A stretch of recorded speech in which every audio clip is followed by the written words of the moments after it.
At the 2009 Cirrus Owners and Pilots Association Convention in Duluth, Minnesota, we've continued our annual tradition of the three-question survey.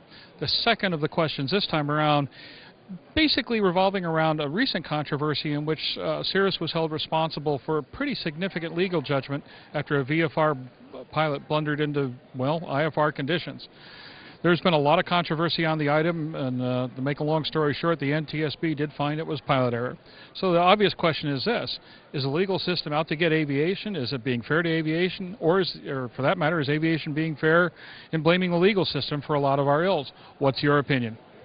I think we're going to have to wait and see what the trend actually will be. A lot of these things go on to appeal. A lot of times you see the actual verdicts reduced on appeal. I think we're going to have to take a look at the new manufacturers because, of course, the law that came in the 90s was looking back. Now we have new manufactured aircraft, new equipment that's all new, so it's not covered under those kinds of liability laws. Be interesting to see what happens across the nation because each state have different trends and each states have different juries. So it's a disturbing trend right now, but not one that we can really say is happening nationwide. We're going to have to wait and see. It never has been the enemy of the system. On COPA, we've had extended discussions to explain the system, not to say the right or wrong of the system. It's important that aviators understand their aircraft and understand the legal system that oversees their aircraft. Well, it actually goes more broadly than that, but basically what happens, I think, is that the court is making it very clear that people are not responsible for their own actions. And they're holding everyone else responsible, and that's true not only in aviation but in other fields.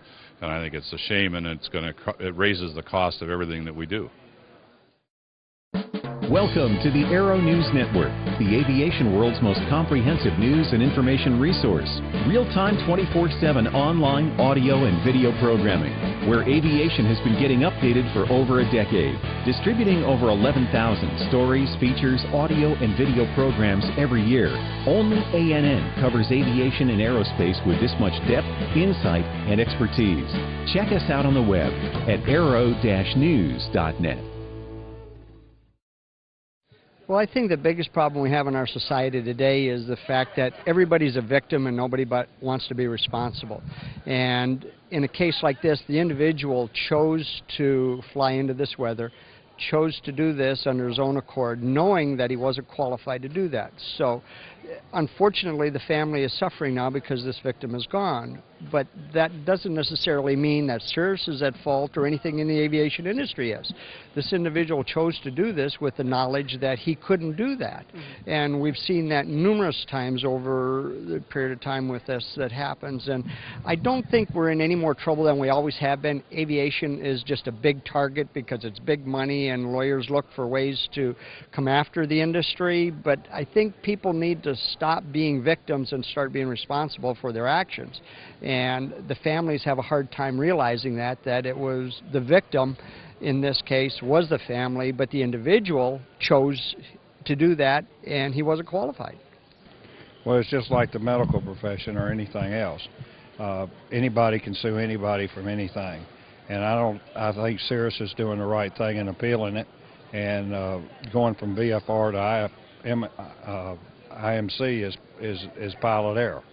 And that's a bad mistake, and there's a 180-degree turn and get out of it. So that's a bad mistake. I think that Cirrus has the technology. They're focused on the safety of the airplane and so on. Pilot error is pilot error. How they can actually blame it on the manufacturer of the airplane, or they could pick a component out of the airplane and go after the avionics manufacturer or the autopilot manufacturer. It's just not right. It is what it is, and if the NTSB or the FAA determined it was pilot error, we have the tools to fly safely and the common sense, you would hope, to fly safely. Recurrent training, critical decision seminars. I think it's unfair that the legal world is hitting the manufacturers with a lawsuit, with an award for pilot error.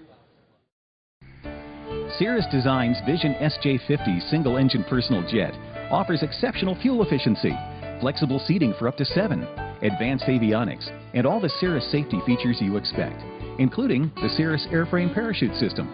With its detailed design, the Cirrus Vision is technologically advanced, yet engineered to be simple to fly, to allow owner pilots more lifestyle pursuits than any other personal aircraft. Learn more about the Vision SJ50 at cirrusdesign.com. As pilots, we like to take responsibility for our own actions, and we believe that we've been trained and we've been signed off, and that we know how to fly, and we know how to fly well. It's unfortunate that that this accident happened. The training that the young man received was optional on Cirrus's part. They didn't have to provide that training, so that having them be responsible for or liable for inadequate, not required training is difficult for me to understand. You know, it's tough to judge when you're not part of the jury, but I suppose it's one of those issues where if you were king, you might have a system where expert opinion would prevail, and where people making the decisions, making the judgments, would have the same understanding of sort of the ground rules of aviation, maybe the flight rules of aviation that pilots have. And that there are really some lines you don't cross.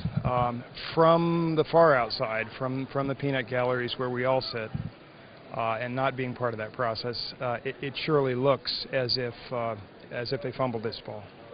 Well, I don't think you can look at the system. I mean, we have to look at that judgment, and, you know, that was a jury and it came up with a decision. It's certainly a decision that has the potential to have a very chilling effect on the offering of services and and training anywhere in the marketplace. COPA's, committed to safety. We're committed to training. We're not shirking in that role. You know, we continue to offer these services, but it's extremely unfortunate that this kind of event can transpire. It's not over. There's appeals. There's I think a lot of merits to be examined in the way that case was adjudicated. So we hope to, we personally, I'd like to put my faith in the system that that'll get fixed.